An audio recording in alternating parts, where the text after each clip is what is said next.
You have to be willing to suffer to get to the other side. You know, the other side of suffering is a whole nother world that people have no idea that even exists.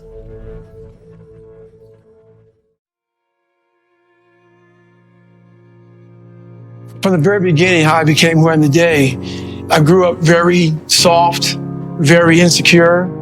I was beat as a child a lot, not only physically, but also mentally. My dad was an alcoholic, so it transferred to him being very abusive, me growing up, not just to me, but also my mother. And from that, my foundation at an early age was cracked.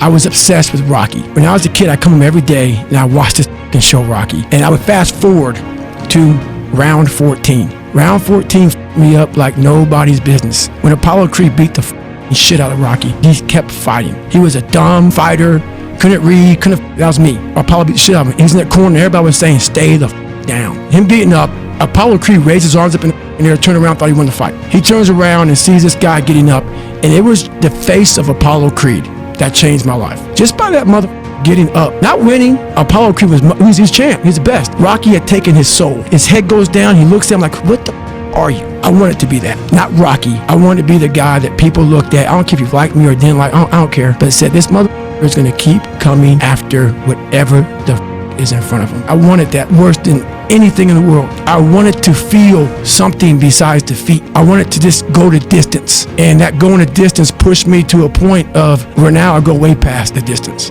In my mind, a lot of times, man, I'm like, it doesn't mean I quit. I don't quit. You know, I may not make it the first time, but I'll come back. I got caught on audible. I gotta get my head back in the game. I gotta figure this shit out. It doesn't mean you leave. It means you study it more. And whenever I fail at something, people always say, man, how do you handle failure, man? I fail a lot, dude. I fail all the time. What I'm trying to do, and this isn't being arrogant, man, it's being real. Not many people are trying to do. So there's not many people who can even open their mouth and criticize me when I do fail. Because I'm trying to do shit, man, that many people aren't trying to do. But I don't look at failure as failure. I look at failure as your first, second, third, fourth, fifth attempt. I look at them as attempts. I don't look at anything as failure. Not trying is failure.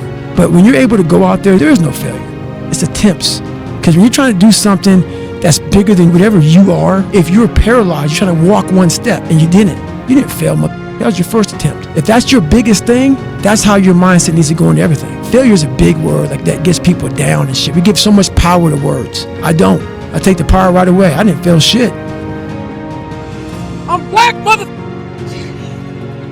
I'm back. All of this solitary confinement shit got me back. Come on. Get it. 17. They don't know me, son. Get it. 18. They don't know me, son. Get it. 19. They don't know me, son. Oh, we want to see it. Good. 22. Who's going to carry the boats and the logs? That's you, buddy. Who's one more to carry the boats? Who's going to carry the boats?